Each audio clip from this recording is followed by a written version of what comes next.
दिले सूजा पे जैसे दस्ते शबनम रख दिया देखो। दिले दिले सूजा पे जैसे दस्ते शबनम रख दिया देखो। अली के नाम ने जख्मों पे मरहम रख दिया देखो। दिले सूजा पे जैसे दस्ते शबनम रख दिया देखो। अली के नाम ने जख्मों पे मरहम रख दिया देखो। तिलिस्मे शब मेरी आंखों का दुश्मन था तो मौला ने लहू में एक चिराग इसमें आजम रख दिया देखो। तिलिस्मे शब मेरी आंखों का दुश्मन था तो मौला ने लहू में एक चिराग इसमें आजम रख दिया देखो। सखी दाता से इनामे कनात मैंने मांगा था, मेरे कशकोल में खाने दो आलम रख दिया देखो। दिले सूजा पे जैसे दस्त शबनम रख दिया देखो। अली के नाम ने जख्मों पे मरहम रख दिया देखो। दुआ फरमाएं इंशाल्लाह। बहुत ही खूबसूरत फजा नात की और मनकबत की मौजूद है यहाँ पर। सरकार शाह फजल रहमा के बारे में ये हकीकत है कि अल्लाह के राजों में से वो एक राज है। आक़ा करीम सल्लल्लाहु अलैहि वसल्लम के मोजज़ों में से एक मोजज़े का नाम सरकार शाह फजल रहमा है। फजल रहमा उनका नाम है, याद रखिएगा, ठीक है। सरकार सैयदना शेख हुज़ूर गौसे आज़म की करामतों में से करामत का नाम शाह फजल रहमा है। मालूम है आपको, आला हज़रत सरकार जिनके नाम के मसलक व मशरब के नारे लगते हैं, उनके सगे दादा पीर, उनके सगे दादा सरकार मुफ्ती रजा अली खान अली रहमतुर रिजवान के पीर मुर्शिद का नाम शाह फजल रहमा है। आपने एक नाम मुबारक सुना होगा और ये बड़ा प्यारा नाम है, सरकार मुहद्दिस सूरती रहमतुल्लाह तआला अलैह। आला हज़रत सरकार के हम असर बुजुर्ग हैं, पीलीभीत शरीफ में जिनकी बारगाह मर्जे खलाइक है, इनका भी ताल्लुक़े क़ल्बी व रूही सरकार शाह फजल रहमा की बारगाह से। आपने माजी करीब में एक नाम सुना होगा जिन्हें दुनिया पीर सैयद जमात अली मुहद्दिस लायलपुरी कहती है।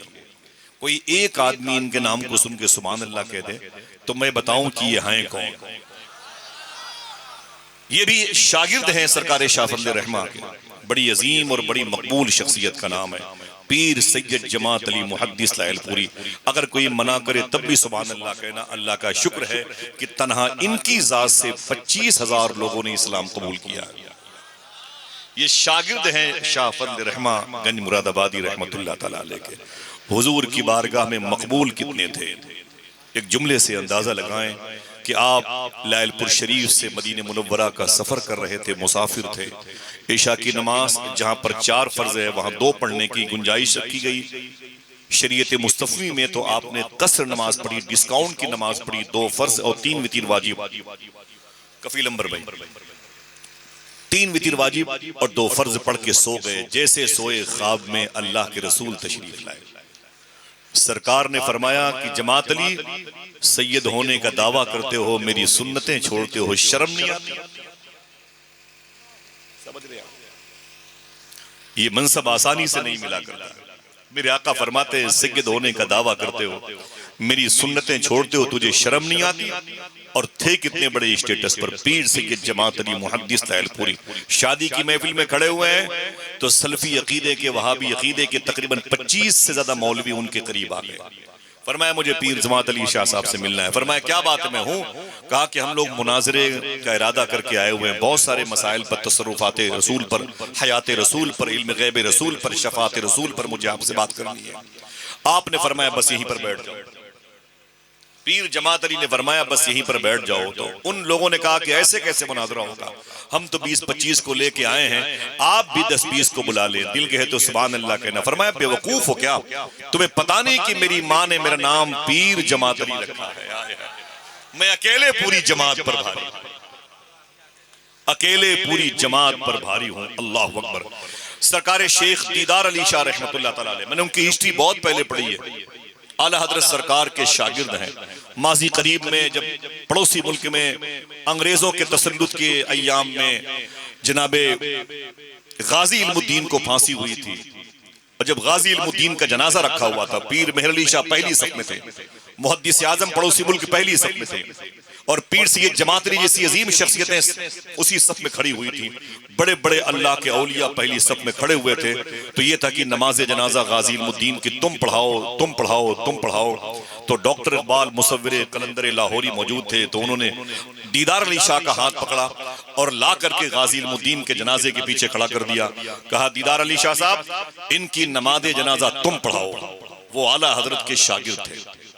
बाद में पेंडिंग में ये लिफाफा खुलेगा इस मजमून का, तो आप समझेंगे। फरमाया, इनकी नमाज़े जनाजा तुम पढ़ाओ। कहा, क्यों? इतनी बड़ी बड़ी शख्सियतें मौजूद हैं, मुझसे क्यों कह रहे हैं? तो आपने फरमाया कि तुम एक आशिक रसूल बरेली के अहमद रजा के शागिर्द हो, तो दिल कह रहा है कि आशिक रसूल की नमाज़े जनाजा कोई आशिक रसूल ही पढ़ाए। समझ रहे हैं आप? लेकिन ये थे कौन? दीदार अली शाह। दिल कहे तो सुभान अल्लाह कहो, ये भी मुरीद थे शाह फजल रहमान। समझ रहे हैं आप?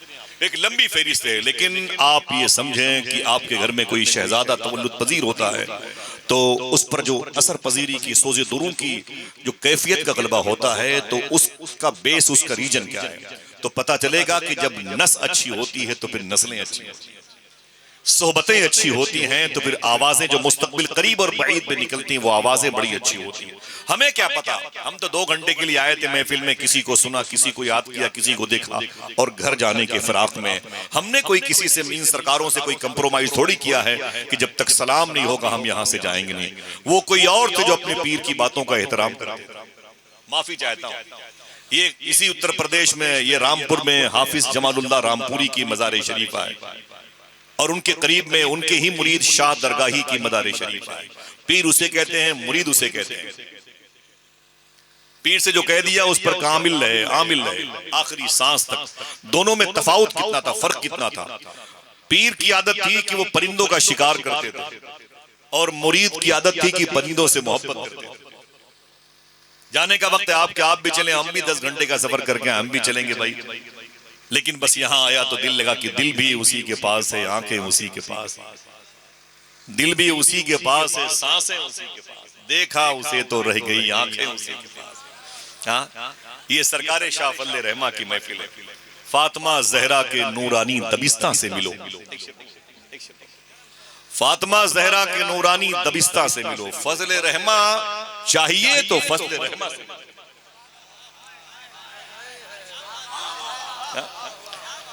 फजल रहमा चाहिए तो फजल रहमा से मिलो, फातिमा जहरा के नूरानी दबिस्ता से मिलो।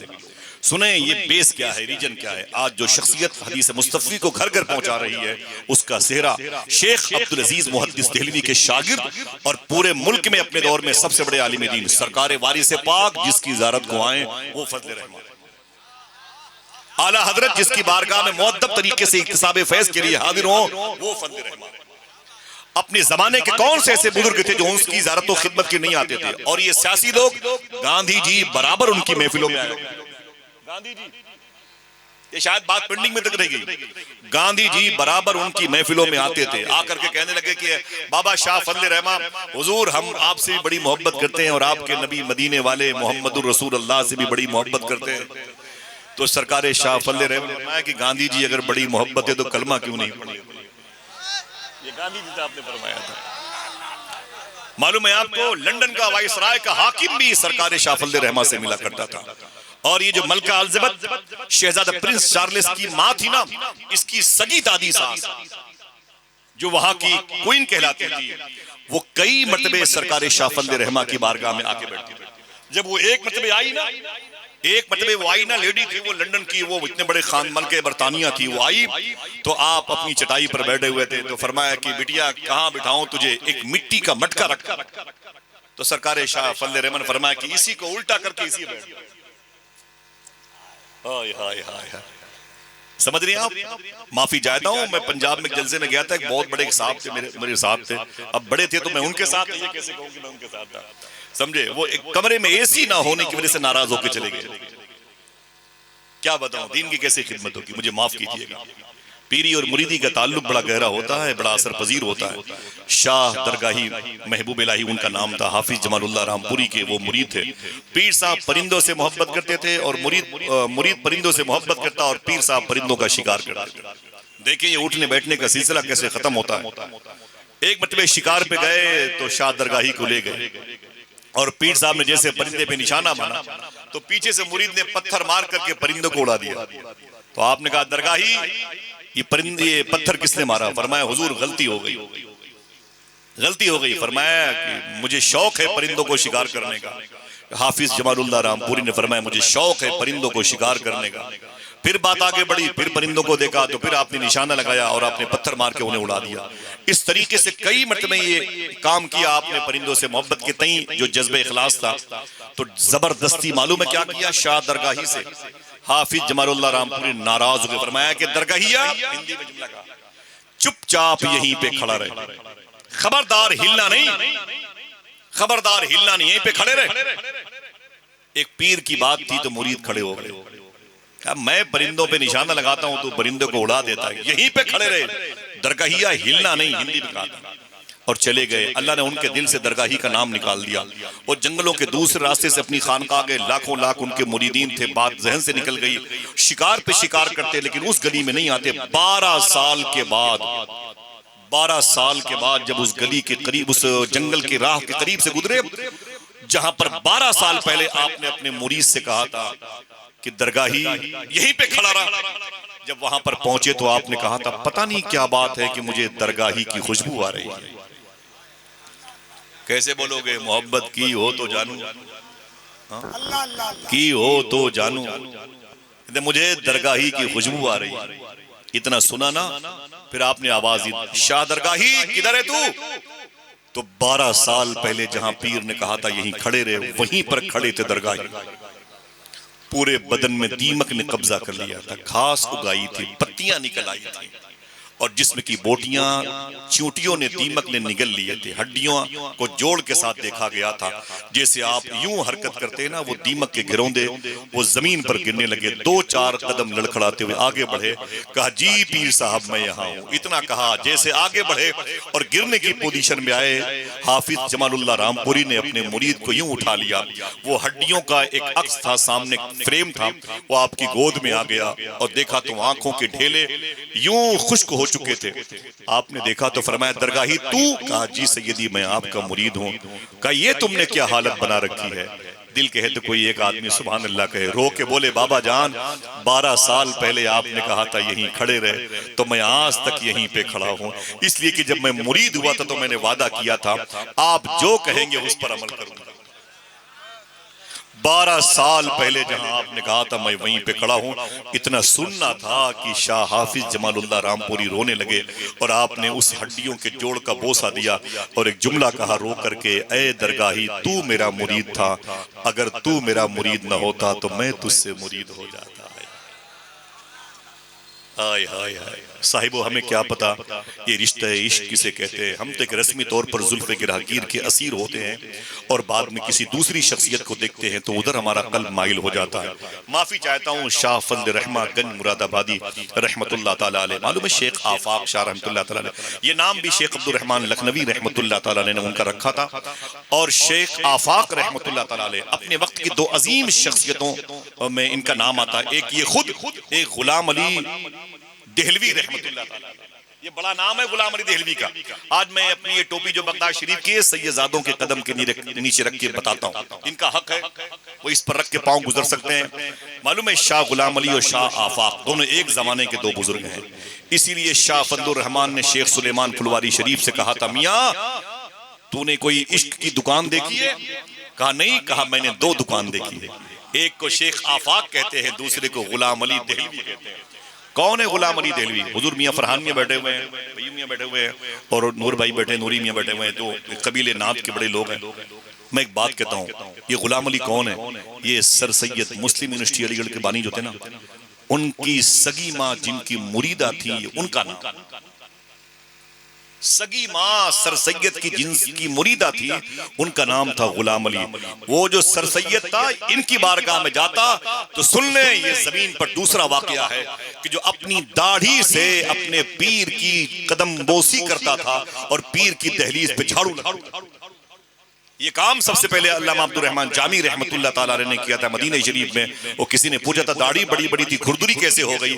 कहा 2 महीने मदीने में रहकर के दाढ़ी से हुजूर की बारगाह में जारूबकशी किया करता था। ये गुलाम अली देहलवी बड़े अजीम बुजुर्ग थे। फरमाया मैंने मैंने 2 इश्क की दुकान देखी है। सर सैयद जैसा इंसान अपनी दाढ़ियों से जिनकी बारगाह में झाड़ू लगाए, जरा सोचो कि उनके दौर के बुजुर्गों का आलम क्या रहा। लेकिन अब आइए इनके अजदाद व अमजाद की तरफ। ये किस सिलसिले की कड़ी है, कहां से इनका नस्ल मुबारक आया, इतना फैज कैसे जारी वसारी हुआ। आका करीम सल्लल्लाहु अलैहि वसल्लम की लुत्फ़ व इनायत से, बिलखुसूस मखदूम कायनात की निगाह नूर से, मौलाए कायनात की कदम नाज की बरकत से आका करीम सल्लल्लाहु अलैहि वसल्लम के रब ने खास करम किया था कि एक सिलसिला है जिसे हमने हुजूर सल्लल्लाहु अलैहि वसल्लम से लेकर के सिद्दीक़ अकबर तक सिद्दीकिया के नाम से जाना। उसके बाद यही सिलसिला जब आगे बढ़ा तो सरकारे बायजीद बुस्तामी तक, तो हमने इसे देखें इस लफ्ज को, इस सिलसिले के नाम कई जिहतों में तब्दील होते रहे, कई एंगल से तब्दील होते रहे। इस मुबारक सिलसिले में कई बुजुर्गों के नाम का गलबा रहा। कभी इसके खाजगानिया के नाम से इसे याद किया गया, कभी इसको बाद में नक्शबंदिया के नाम से, उसके बाद में मुजद्दिदिया के नाम से याद किया जाता रहा। लेकिन एक बात मुझे ये कहनी है कि सरकार दो आलम सल्लल्लाहु अलैहि वसल्लम की लुत्फ़ व इनायत का मजहर बनकर जब सरकार सिद्दीक़ अकबर रज़ियल्लाहु तआला अन्हु जब खिलाफत की लगाम पाक अपने हाथों में लेते हैं, तो उस वक्त से इस सिलसिले की रूहानी कैफियत की मुबारक खुशबुएं आम होने लगी। सबसे पहला नाम हुजूर के सदक़े में इस सिलसिले के जो फाउंडर हैं सरकार सिद्दीक़ अकबर का नाम आता है।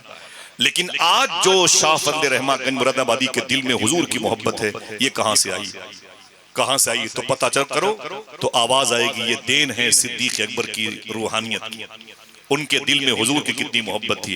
आका करीम सल्लल्लाहु अलैहि वसल्लम के विसाल के बाद 4.25 साल तक मुसलमानों के पीएम रहे, और जब उनका इंतकाल हुआ तो उनके घर पे उमर फारूक आजम गए, और उमर फारूक आजम ने जाकर के देखा तो बरामदे में बैठे और उनके बेटों को बुलाया तो क्या देखा कि ऊपर की जो बल्ली लगी हुई है, जिसे आप छतों के सुतून की अलामत कहते हैं, आपने देखा तो वो काली पड़ी हुई थी सिद्दीक़ अकबर के घर में। आपने उनके बेटों से कहा यहाँ तो बावर्ची खाना भी नहीं है, ये बल्लियां क्यों काली हैं?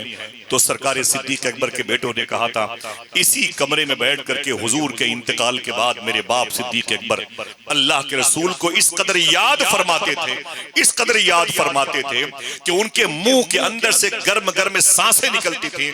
उन गर्म गर्म सांसों की बुनियाद पर ये बल्लियां काली पड़ गई हैं। बरेली का इमाम कहता है, कबाबे आहू में भी न पाया मजा जो दिल के कबाब में।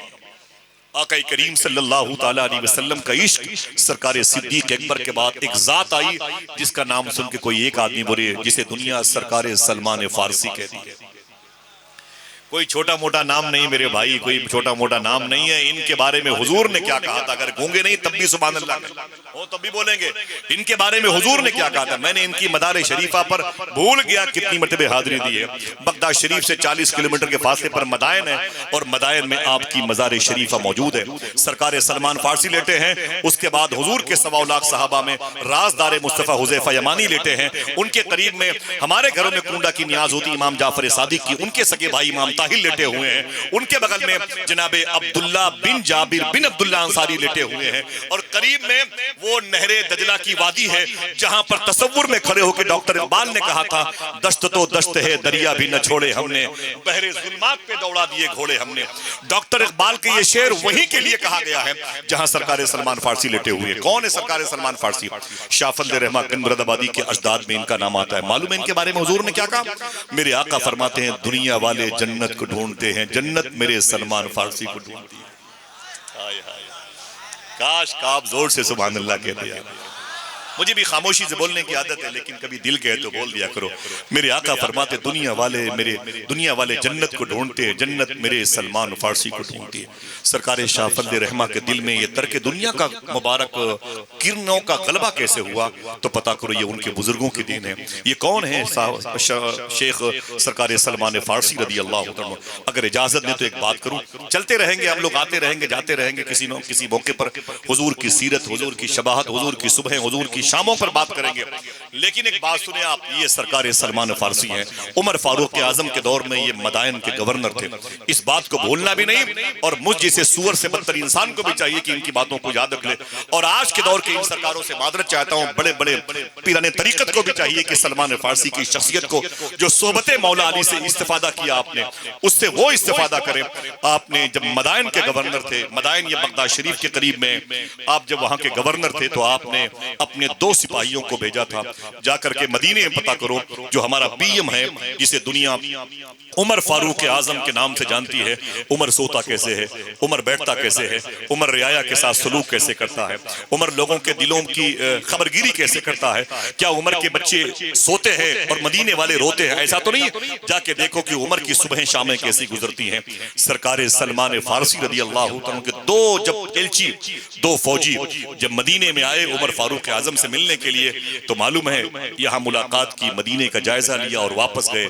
सुन्ना साहिबो आपसे हाथ जोड़ता हूँ, सरकार सलमान फारसी ने पूछा क्या हुआ, क्या देखा मदीने में? तो दोनों आपकी फौजियों ने कहा था लग रहा है कि दीन मुस्तफ़ा का खात्मा हो जाएगा, बहुत जल्द कुरान के हुरूफ गायब हो जाएंगे, मदीने से ही हुजूर का दीन निकला और मदीने में खत्म हो जाएगा। कहा क्यों? कहा मैंने देखा कि उमर फारूक आजम हुजूर की राह से हट गए, उमर फारूक आजम के मिजाज तब्दील हो गया, उमर फारूक आजम के अंदर हुजूर का उसवे हसन बाकी न रहा। आपने फरमाया कैसे? तो लोगों ने मालूम क्या कहा था? फिर वो बात याद आई कि एसी ना होने से जलसों को छोड़ दिया जाता है। समझ रहे हैं आप? मादरत चाहता हूं, हम भी शामिल उसमें। अल्लाह माफ फरमाए, अल्लाह हमें हिदायत अता फरमाए और हमारे दिलों को मुसलमान बना दे, हमारी तन्हाइयों को मुसलमान बना दे। सलमान फारसी कहते तुमने क्या देखा उमर के अंदर? तो आपके दोनों फौजियों ने कहा था मैंने उमर को देखा है जब दस्तरखान पर खाना खा रहे थे तो 2 किस्म का सालन उनके दस्तरखान पर रखा हुआ था। बड़ी तकलीफ हुई, मदीने में हमने हुजूर का दस्तरखान देखा है, 2 किस्म के दस्तरखान, 2 किस्म के सालन दस्तरखान पे सजा के उमर खाता है, रियाया भूखी पड़ी है। कहा और क्या देखा? एक ने कहा मैंने खराबी देखी है। कहा क्या?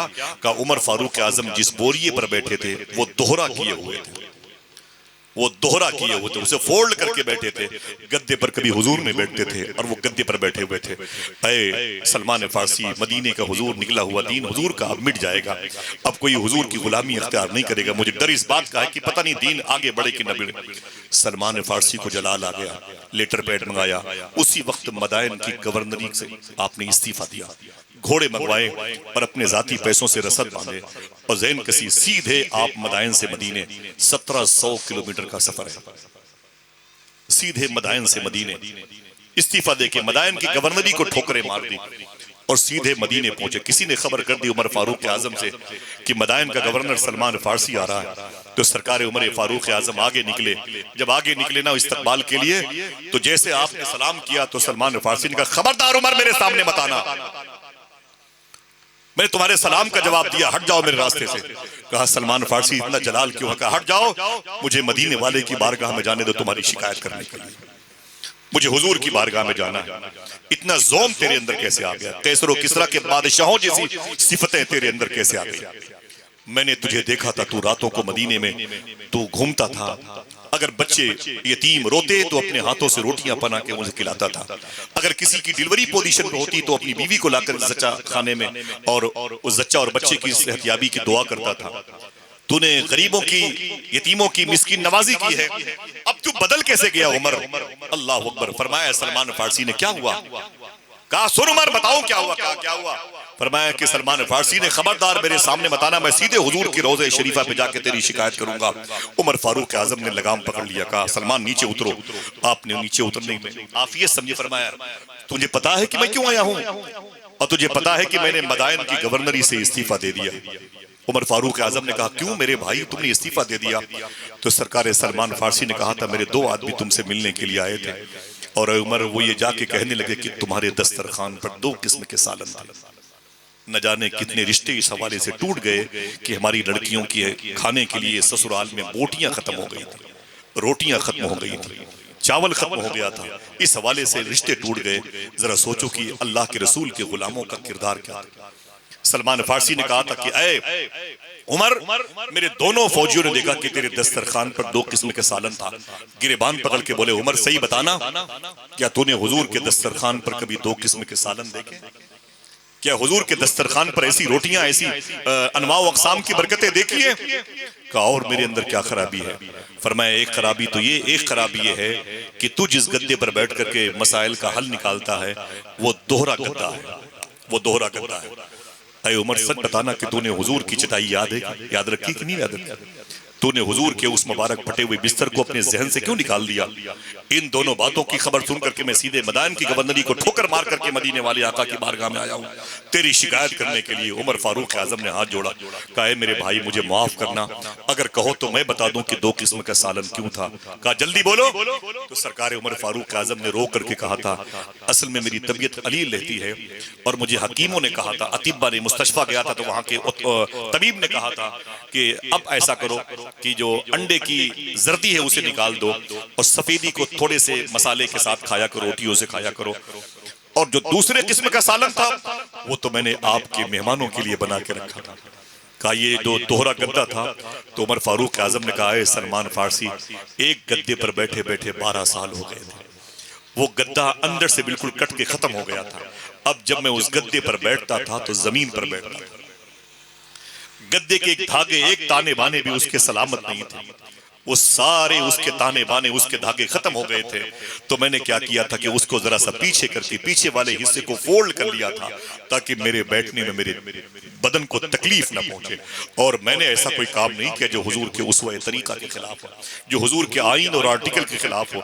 इतना सुनना था। उमर फारूक आजम बहुत रोए सलमान फारसी से लिपट के, बोले अरे सलमान, अल्लाह का शुक्र है कि हुजूर की उम्मत में तुझ जैसे लोग मौजूद हैं जो उमर को बहकने नहीं देते। साहिबो माफी चाहता हूं, न जाने कितनी शादियों की बारात को मैंने वापस होते हुए देखा, इसी बुनियाद पर कि रोटियां ठंडी क्यों मिल गई। वो हमारे घर की बातें, वो आप और हम एक कबीले के हैं, वो हमारे और आपके घर की बातें हैं। अगर हम इन बुजुर्गों से मोहब्बत करते हैं तो इनके किरदार से मोहब्बत क्या परिंदे करेंगे? इनके उसूल से मोहब्बत क्या ये पेड़ पौधे करेंगे? अगर मोहब्बत करते हैं तो फिर जबान से मत कहें, अपने किरदार से साबित करें कि हम अपने बुजुर्गों के, असलाफ के, अपने अकाबिरीन की राह के मुसाफिर हैं। ये सरकार सलमान फारसी रदी अल्लाह तआला अन्हु हैं जो आपके जद्द करीम में शामिल हैं। उसके बाद एक नाम आता है, दिल कहे तो सुभान अल्लाह कहना, जिन्हें दुनिया सरकार बायजीद बुस्तामी कहती है। आवाज आपकी नहीं आई?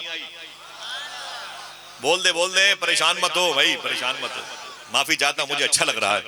एक मैं तो भाई, अब तो कोई कहता है बहुत बड़ी कॉन्फ्रेंस है तो मैं बहुत जल्दी मना कर देता हूं, लेकिन यहां तो मैं झाड़ू लगाने के लिए आया हूं। कोई नहीं बैठेगा, माइक वाला रहेगा तब भी गुफ्तगू रहेगी। ये सरकार बायजीद बुस्तामी है। अगर कहो तो इनके बारे में खुशखबरी दे दूं।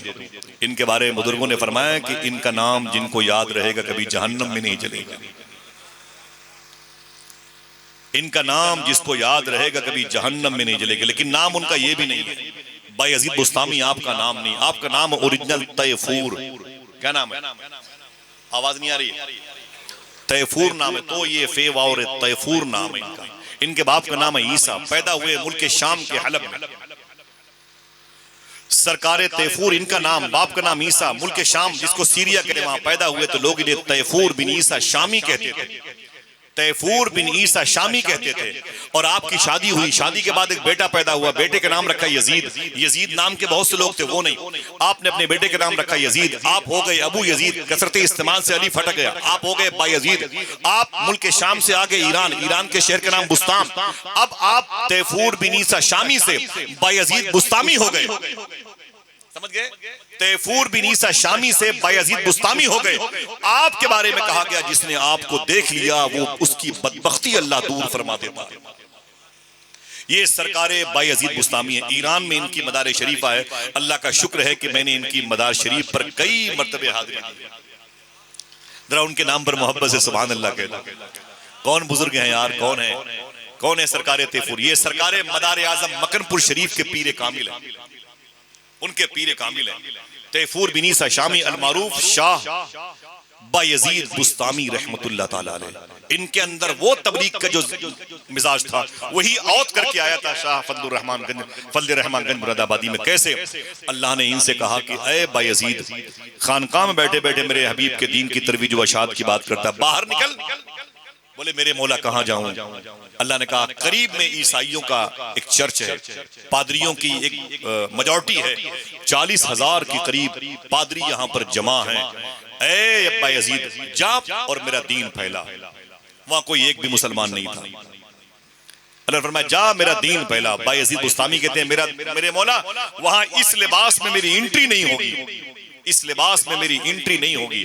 आवाज आई जिस लिबास में एंट्री होगी उसी लिबास को पहन के जा और मेरा दीन फैला।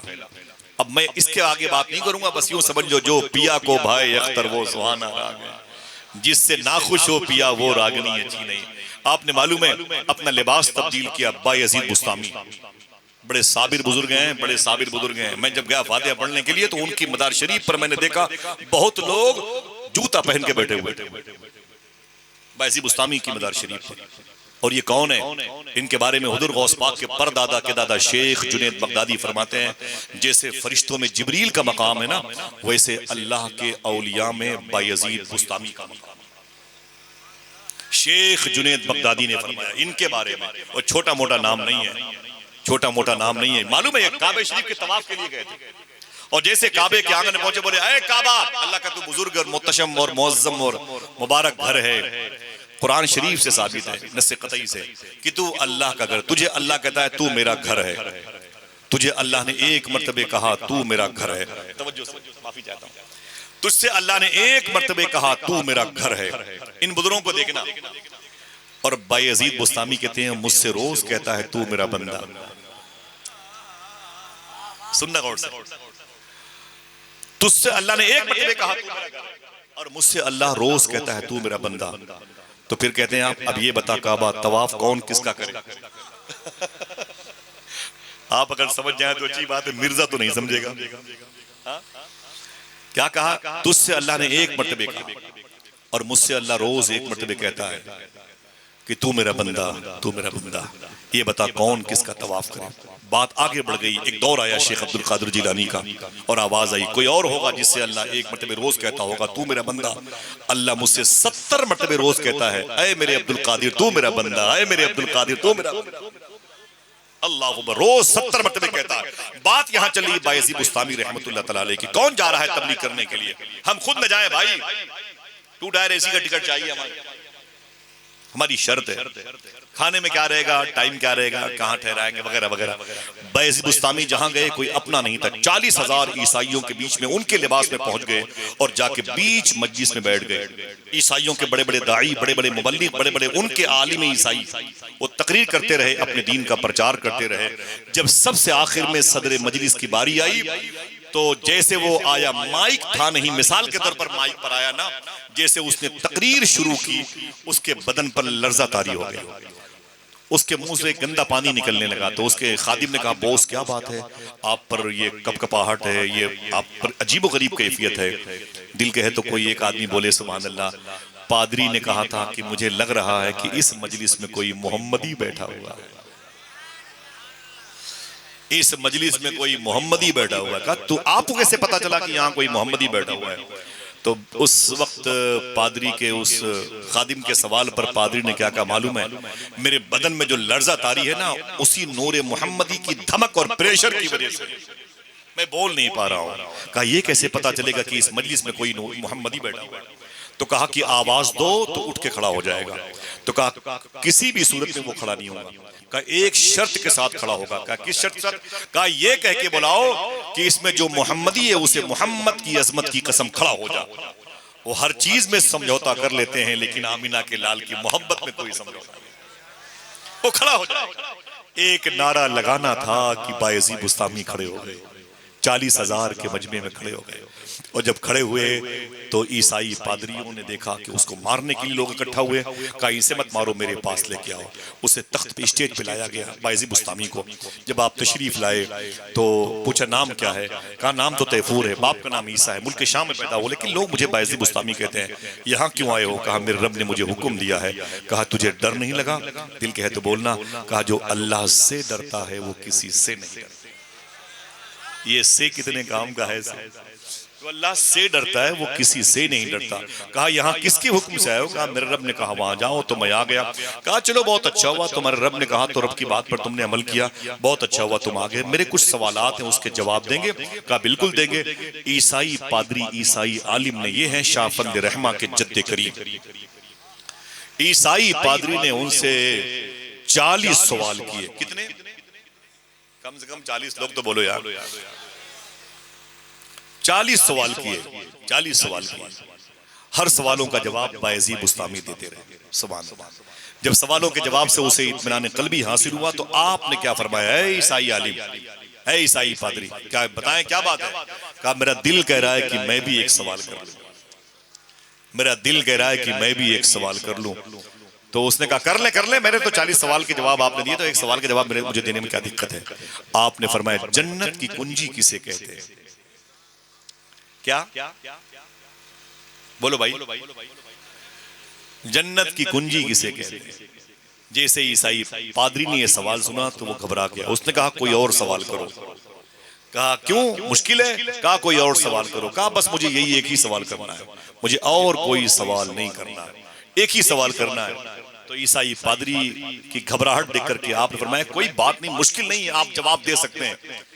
अब जब उसकी इज्जत पर बनाई तो उसके जो चेला चपाड़ी थे वो बोले बॉस परेशानी हो जाएगी, आपके 40 सवालों के जवाब दिए बाबा ने, एक सवाल के जवाब आप भी दे दें, कौन मुश्किल है, जन्नत की कुंजी किसे कहते हैं?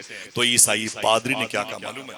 अगर मैंने इसके इस सवाल का जवाब दिया तो तुम मुझसे नाराज हो जाओगे, तुम मुझसे नाराज हो जाओगे। कहा नहीं नहीं मैं नाराज नहीं होऊंगा, आप इनके सवालों के जवाब दें, आप इनके सवालों के जवाब दें। कहा नाराज तो नहीं हूं? कहा नहीं, दिल कहे तो अब सुभान अल्लाह कहना।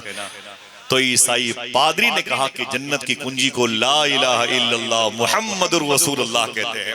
सुनो मेरे मानने वालों, मेरे गुलामों, ईसाइयों, ईसाई मशीनरी से जिनका जिनका ताल्लुक है, मैं इनके इस सवाल का जवाब भी दे रहा हूं और कलमा पढ़ के मुशर्रफ ब इस्लाम भी हो रहा हूं, कलमा पढ़ के मुशर्रफ ब इस्लाम हो रहा हूं। इतना कहना था कि 40,000 आवाजें खड़ी हो गई। कहा हुजूर जब आप अमीर काफिला होके मोहम्मद अरबी की गुलामी अख्तियार कर रहे हैं तो हमें देर नहीं करना चाहिए, हमें भी हुजूर की गुलामी अख्तियार करनी चाहिए। एक मजलिस में शाह फंदे रहमा गनबरदाबादी के जद्द करीम ने 40,000 ईसाइयों को कलमा पढ़ा। समझ रहे हैं आप? दिल कहे तो हाथों को उठा के बोले, हाथों को। फजले रहमा कॉन्फ्रेंस। लेकिन माफी चाहता हूं, मैं माफी चाहता हूं। अरे मियां लेकिन मैं माफी चाहता हूं, मैं कहना क्या चाहता हूं, ये है करामत बेइज़्निल्लाह, लेकिन हमें काम क्या करना है जो इसके बाद वाला है। माफी चाहता हूं, हम तकब्बुर रखते हैं, इल्म का, शोहरत का, जाह का, कबीले का, हुस्न का, पर्सनालिटी का और मालूमता का, ये सारी चीजें छीन ली जाएंगी। सूफी सुल्तान में फरमाते कितनी ब्रांडेड टी शर्ट तुम पहनोगे, नहीं उतरेंगी तो ये कैंची से काट ली जाएंगी। तू जहां जाएगा वहां जाने की फिक्र तुझे है नहीं। शेख सादी फरमाते हैं ऐ मेरे दोस्त सुन, अपनी कब्र में अपने जाने से पहले अपना सामान भेज दे, पता नहीं तेरी औलादें तुझे भेजें कि न भेजें। सरकार गौस पाक फरमाते हैं सुन, जहां तू आज खड़ा है यहां कल कोई और खड़ा था। बोले हुजूर हम? बोले तुम तो 2/6 की कब्र में जाओगे, 4 महीने के बाद के मुर्दे उसे भी छीन लेंगे, घर बनवाएगा तू, रहेंगे दूसरे लोग, हिसाब देगा आखिरत में तू। हमारे बुजुर्गों ने क्या किया, ये है बायज़ी मुस्तफ़ा। मुझे जो कहना है वो, अगर आप चाहते हैं कि 10-10 रुपए भीख मांग के एक जलसा किया जाए, शाह फंदे रहमा के जिंदगी के सुबह शाम के लैलो नहार की बातों को आम किया जाए, तो इन बातों को याद रखना, उनके जद्द करीम की बात है। आप सफर फरमा रहे हैं बायज़ी बुस्तामी, 2 खेतों के बीच में एक हल्की सी छोटी सी दीवार नुमा होती है, एक राह होती है, उसी पे जा रहे थे। एक आदमी के जाने का वो एरिया रास्ता था, आगे से कुत्ता आ रहा था, कुत्ता आ रहा था। समझ रहे हैं आप? एक मरतबे सरकार वारी से पाक के साथ भी ऐसा हुआ था। आप जा रहे थे, एहराम पोश बुजुर्ग थे और सामने से कुत्ता आ गया, तो आपने अपने एहराम को लपेट लिया। सूफी में देखिए, आपने अपने एहराम को लपेट लिया, तो आपके मुरीदों ने भी उस कुत्ते को देखा तो अपने अपने एहराम को लपेट लिया। और जब वो कुत्ता चला गया तो वारी से पाक सरकार पलटे, फरमाया सुना सुना। कहा जी हुजूर, का आप लोगों ने अपना एहराम क्यों लपेट लिया, अपना एहराम क्यों लपेट लिया? तो मुरीदों ने कहा कि हुजूर इसलिए कि कहीं कुत्ता एहराम को छू करके एहराम को नापाक न कर दे। फरमाया अच्छा अच्छा हुजूर आपने क्यों लपेट लिया? ये सवाल, आपने क्यों लपेट लिया था? तो सरकार वारी से पाक रोने लगे। फरमाया मैंने अपने एहराम को इसलिए लपेट लिया था कहीं मेरे एहराम को छू के कुत्ता नापाक ना हो जाए। हमारे घर के करीब में नई मता शाह अब्दाल एक बुजुर्ग हैं, चिश्तिया सिलसिले के, उनका शेर है कि मुझसा गुनहगार भी बख्शा गया अगर, दोज़ख में फिर न कोई मुसलमान मिलेगा। समझे? हमने एक तस्बीह लेके इसी में लगे हुए हैं, हम रसूलुल्लाह के, जन्नत रसूलुल्लाह के। फरमाते हैं सूफी साहब किबला कि ये मिसरा आला हजरत पे अच्छा लगता है, आला हजरत पे शूट करता है, इतने बड़े बुजुर्ग होकर के जब वो ये शेर कहते हैं तो तुम वो शेर क्यों नहीं पढ़ते? कौन पूछेगा तेरी बात रजा। 1960 में जिसके 1 लाख जिन्नात मुरीद हो वो मुफ्ती आजम हिंद। बड़े बड़े शेर तुमने पढ़े, हम शबीह गौसे आजम के नाम के नारे लगाए, उनका ये शेर तुमने क्यों नहीं लिया कि मेरे अमाल का बदला तो जहन्नम ही था। बोले सब तो आपको याद है ना। हमें अपने बुजुर्गों से क्या सीखना चाहिए? बैजी बुस्तामी जा रहे थे, सामने कुत्ता था, आप खड़े हो गए, कुत्ता भी खड़ा हो गया। आप चाहते थे कुत्ता इस खेत में उतर जाए जिसमें पानी भरा हुआ था, उसके पांव में कीचड़ लगे या ना लगे वो जिम्मेदार है, मुझे खैरियत से निकलने दीजिए। क्यों? अगर मैं उतरा इस पानी वाले खेत में तो कीचड़ से मेरे कपड़े खराब हो जाएंगे। तो कुत्ता खामोश खड़ा था, बैजी बुस्तामी निकले थे। थोड़ी देर के बाद कुत्ते की खामोशी देख करके आपने कहा, ऐ मेरे मौला मुझे इस कुत्ते से बातें करनी है। आवाज आई, मैं कुव्वते गोयाई से देता हूं, बात कर। आपने फरमाया, ऐ कुत्ते तू नीचे क्यों नहीं उतरता? तू नीचे क्यों नहीं उतरता? तो कुत्ते ने कहा, आप क्यों नहीं उतरते? कहा, मैं इसलिए नहीं उतरता कि मेरे कपड़ों में कीचड़ लग जाएगी तो मेरे कपड़े नापाक हो जाएंगे। कहा, मैं अगर नीचे उतर गया तो मेरी वजह से जो तेरे दिल में कीचड़ बैठ गया इसको साफ कौन करेगा? अच्छा ये बता बायजीद, तू अल्लाह का दोस्त है? फरमाया, रब की मर्जी है, वो रब की मर्जी है। कहा, सुन बैजी बुस्तामी, तुझ में और मुझ में क्या फर्क है? कहा, मैं अशरफुल मखलूकात हूं। कहा, ये तो कह दिया आपने, ये नहीं कहा आपने जिस रब ने तुझे पैदा किया उसी ने मुझे पैदा किया। ए बायजीद एक सवाल करूं? कहा, क्या? कुत्ते ने कहा था। आप रोते रहे खड़े होकर के। ऐ बायजीद, तूने अपनी माँ के पेट में कितने दुरूद पढ़े थे, कितनी मरतबे अल्लाह को याद किया था कि तुझे अल्लाह ने अपना दोस्त बना लिया। मेरी खता क्या है कि अल्लाह ने मुझे कुत्ता बना दिया? बोल बायजीद बोल। आप रोने लगे। फरमाए, इनकिसारी का सबक ऐ कुत्ते मुझे तेरे साथ रह के सीखना चाहिए। तो कुत्ते ने कहा, फिर वही आप गलती दोहरा रहे हैं। फरमाया, इसमें गलती की बात क्या है? तो कुत्ते ने कहा, लेकिन मैं तुम लोगों के साथ नहीं रहना चाहता। कहा, क्यों? कहा, 1-1 साल का राशन जमा करने वाले लोगों की सोहबत में अगर मैं रहूंगा तो मेरा भी अल्लाह की जात पर से भरोसा उठ जाएगा। जरा सोचिए आप, इतनी बड़ी कायनात के मालिक थे शाह फजल रहमान, लेकिन खुदा की कसम वो टूटी हुई चटाई, वो मिट्टी का बर्तन, वो फटा हुआ लिबास, लेकिन वल्लाहि लजीम पूरी दुनिया उनकी मुट्ठी में थी। अपने वक्त का कौन सा ऐसा अमीर कबीर इंसान था? ये नवाब सिद्दीक हसन भूपाली, इनके दोनों बेटे सरकारे शाह फजल रहमान के बड़े अकीदतमंद थे। यहां तक कि मुफ्ती शहजाद मुजद्दिदी ने फरमाया था ये दोनों उनके मुरीद भी थे। और इसका रिश्ता जो वाली भोपाल से हुआ था सिद्दीक हसन भोपाली का, इस रिश्ते को कराने वाले खुद शाह फजल रहमान। मतलब इतनी धमक थी आपकी। ऐसा कौन सा शोबा था, शोबे अदबियात हो, शोबे माशियात हो, कौन सा ऐसा डिपार्ट था जहां पर आपके इल्म व फजल के चर्चे न होते हो? लेकिन खुदा की कसम आप जाके उनकी जिंदगी की किताब पढ़े तो रोना आता।